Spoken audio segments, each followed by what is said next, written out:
Radhe Radhe, welcome back to my another blog. আজকে আমার ব্লগটা সম্পূর্ণ আমার রেজাল্টের দিনকে কেন্দ্র করে। আমার বন্ধুদের সাথে কি করলাম, কতটা আনন্দ করলাম শেষবার দেখা করে, সবটা জানার জন্য পুরো ব্লগটা দেখুন। আমরা রেজাল্ট আনতে আমাদের মাধ্যমিকের ওই যে খুশি, তারপরে সোনালি, এদিকে হচ্ছে রূপালি, পাখি, আর সামনে তাকা, এই তাকা, এই তানিয়া, ও বেচারি দুঃখিত, তাকাচ্ছে না, দুঃখিত। আজকাল ভালো ব্লগ করছে চিত্রা, ব্লগ এডিট করা হয়নি, মালদা ব্লগ রয়েছে এখন আপকামিং। তো আমরা যাচ্ছি এখন, তাই বলছি যে এরকম আনন্দ হয়তো আর হবে না। স্কুল ড্রেস পরে আসা, স্কুলে আসা সবই হয়তো বন্ধ হয়ে যাবে, বন্ধ হয়ে গেছে অলরেডি। তো দেখা অ্যাকচুয়ালি মার্কশিট আনতে যাওয়া হবে আজকে। তো দেখা হচ্ছে এই যে আমাদের দুজনকে, তারপরে আরও দুজন আছে, তো ওদেরকে বইটা দিয়েছে একটা অ্যাপ্রিসিয়েশন হিসেবে, অ্যাপ্রিসিয়েশন গিফট হিসেবে। তো এখন সবাই এসছে রেজাল্ট, মার্কশিট নিতে। রেজাল্ট আমরা পেয়ে গেছিলাম আগেই, 8 তারিখে রেজাল্ট পেয়ে গেছি। তো এখন মার্কশিট নিতে এসছি। আমাদের উনি ম্যাম খুব থটফুল চিন্তাভাবনা, 5 জন, অতুল প্রসাদ সেন আর হচ্ছে আমি পেয়েছি মৃণাল সেনের লেখা। তো এখানে ম্যামের ভালোবাসা আর অনেক কিছু আছে লিখে। এটা হচ্ছে আমার খুশি, মানে ও নালে না থাকলে আমার একটু খুশি, না থাকলে খুশি। ও যখন আছে তখন সব বিউটিফুল বিউটিফুল। উনিও পেয়েছে আমাকে বইটা দেখা, আমাদের প্রাপ্তি। ইনিও বই পেয়েছে, ওনার বইটা আমি দেখিয়ে দিয়েছি। ও হচ্ছে পাখি, উড়ে উড়ে বেড়ায়। আমার বইটা তোর দিকে, তুই দেখে দিয়েছিস মানে? ও যে বইটা পেয়েছি সেটা আমি দেখিয়ে দিয়েছি। তো এখন রেজাল্টে মার্কশিটের জন্য ওয়েট করছি। আর মার্কশিট পেয়ে দেন আমরা একটু মানে ওড়নায় লেখালেখি করবো। আমাদের কাছে শার্ট নেই, তো আমরা ওড়নাতেই লেখালেখি করবো একটা স্মৃতি হিসেবে।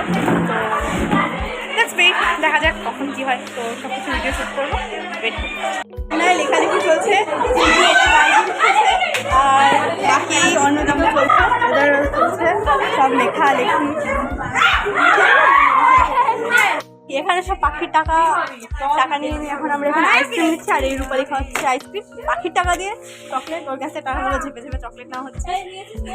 তো আমাদের না খেলে হবে না, ট্রিট দিতেই হবে। আমি দিই, ও দেবে, সবাই দেবে। কি দেবো? পয়সা নেই আমার কাছে, আমি গরিব, আমি গরিব, পয়সা নেই, আমি তো গরিব।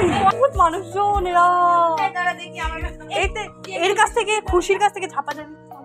খুশি আপনি দেবেন তো? গরিব খিদে পেয়েছে, পেটে খিদে। তুই ছিড়ছিস আমার ব্যাগে। ও দেখছি ওর ব্যাগে টাকা খোঁজা হচ্ছে। এই তো টাকা খোঁজা হচ্ছে। 5 টাকা দিয়ে ওর কাছে কে ভাবে বল? 5 টাকা, হ্যাঁ ব্যাগে 5 টাকা 1.5 মিনিট টাকায় 5 টাকার পার্টটা ওর থেকে হতো। খুশিও খাচ্ছি, দেখ তাহলে আমি গিফট করছি। সবাই যখন খাওয়াচ্ছে, এরা না এখন এমন প্ল্যান করেছে মানে আমাকে খাওয়াতেই হবে। সবাই খাওয়াচ্ছে যখন, আমার ব্যাগে কিন্তু তাহলে আমিও খাওয়াবো।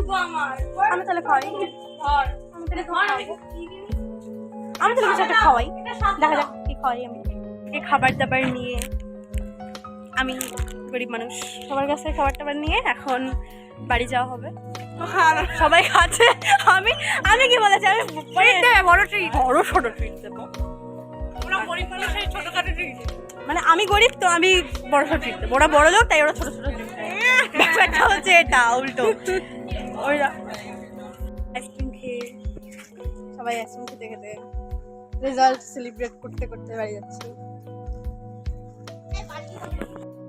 এত খুনসুটি, এত গল্প, এইসবই আজকে থেকে বন্ধ হয়ে গেল। বন্ধ হলো আমাদের আলাপের মুহূর্ত, সেই লাস্ট বেঞ্চে বসে টিফিন খাওয়া, শেয়ার করা, সবই হয়তো আজ স্মৃতির পাতায় উঠে গেল।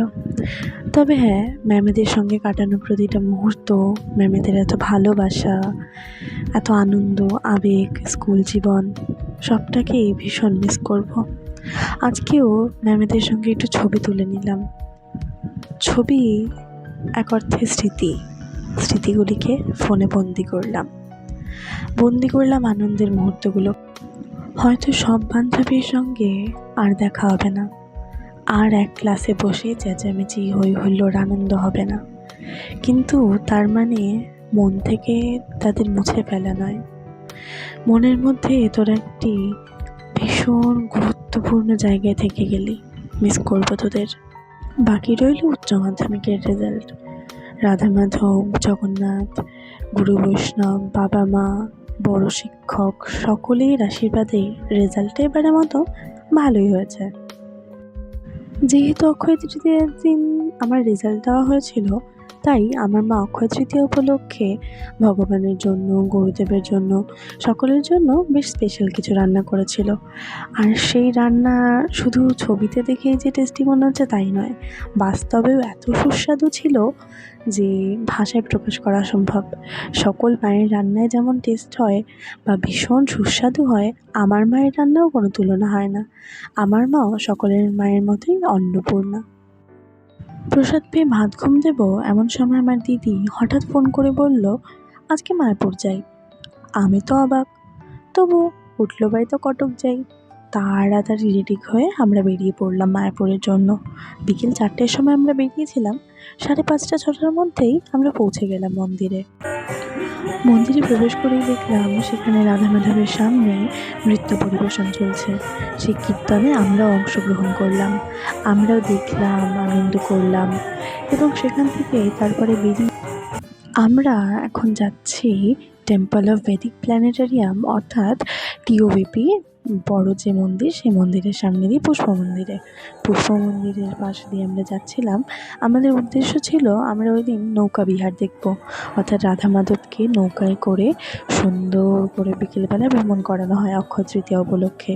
সেই দর্শনের জন্যেই আমরা সেখান দিয়ে চলে গেলাম আরতির জন্য প্রদীপ নিয়ে সেখানে রাধা মাধবকে দেখলাম জলের মধ্যে কি সুন্দর বিহার করছেন উনি নৌকাতে করে। রাধা মাধবের সিঙ্গার এত মিষ্টি ছিল, তাদের থেকে চোখই সরানো যাচ্ছিল না। যদিও তারা বেশ অনেকটাই দূরে ছিলেন, তবুও আমি তাদেরকে দূরের থেকে ঠিকঠাক মতো দেখতে না পেলেও তাদের চোখ তো সর্বদাই আমাদের ওপরে আছে, আমাদেরকে তো ঠিকই তারা দেখছেন। এবং তাদের এত সুন্দর শৃঙ্গার দেখে আমরা এতটাই মুগ্ধ হয়ে গেছিলাম যে ইচ্ছেই করছিল না আরতি ছেড়ে আর কোথাও যাই। তো আমরা বেশ অনেকটা সময় কাটালাম তাদের সঙ্গে কথা বলে, আরতি করে। আরতি শেষ করতে করতে শুনতে পেলাম প্রসাদ দেওয়া হচ্ছে। তো আমরাও দেরি না করে প্রসাদের লাইনে চলে গেলাম। প্রসাদের লাইনে দাঁড়িয়ে থাকতে থাকতে দেখি এনারা 3জন বেশ দিব্যি আমার দিকে তাকিয়ে আছে। হয়তো বলছে, কী রে, সারাদিনে এত অক্ষয় তৃতীয়ার ভোগ খেয়ে আসলে বাড়ির থেকে, তাও তোর পেট ভরলো না? আমি বাপু বললাম, জগন্নাথের ভক্ত যখন তখন জগন্নাথের মতো পেটুক না হলে কি করে হবে? তো আমিও তাদের দিক থেকে একটু হেসেই এগিয়ে গেলাম প্রসাদের লাইনে দাঁড়িয়ে তো খালি প্রসাদের গন্ধ আসছে আর সেখানে পেট ভরে যাচ্ছে। প্রসাদে ছিল চাউমিন, আম পোড়ার শরবত আর ভেজিটেবল চপ। আমাদের এত ভালো লেগেছিল, আমরা 2বার করে প্রসাদ আনিয়ে। তো টেস্টি প্রসাদ পেয়ে আমরা একটু সেলফি তুলে নিলাম। সেলফি তুলে ভাবলাম আরও কিছু খাওয়া যাক, তো আমরা খেয়ে নিলাম মোমো আর একটু ধোসা। তারপরে আবার বেশ 2টো মতো ছবি তুলে আমরা বেরিয়ে পড়লাম মন্দির থেকে। সেখান থেকে বেরিয়ে আমরা হাঁটতে বেশ গল্প করে গাড়িতে পৌঁছালাম। গাড়িতে বেশ অনেক পুরনো বাংলা গান শোনা হচ্ছিল। আসলে সেই 2015, 14, 12 এই সালগুলো এতটা ভালো ছিল, তখন ছোট ছিলাম কিন্তু সেই সময় কিছু না বুঝলেও এই যে পুরনো বাংলা গানের প্রতি যে আবেগ, একটা আলাদা আনন্দ, সকালে স্কুলে যাওয়ার আগে সঙ্গীত বাংলা চ্যানেলে গান শোনা, এগুলো অভ্যেসগুলো এখন তো উঠেই গেছে। তো সেই পুরনো গানগুলোকে, পুরনো স্মৃতিগুলোকে বেশ নতুন আমরা রিফ্রেশ করে বাড়ির দিকে রওনা দিলাম। বাড়িতে যাওয়ার সময় বেশ আনন্দ হচ্ছিল, মনে হচ্ছিল যে কতটা লাকি আমি, আমাদেরকে আমার দিদি এতটা ভালোবাসে, কত জায়গায় ঘুরতে নিয়ে যায়। থ্যাংক ইউ দিদি। তো তারপরে আমরা পৌঁছে গেলাম বাড়িতে। And here the blog ends. Thank you পুরো ব্লগটা দেখার জন্য। ভালো লাগলে ব্লগটিকে একটি লাইক এবং সাবস্ক্রাইব করে দেন আমার চ্যানেলটিকে। Thank you for watching. Radhe Radhe.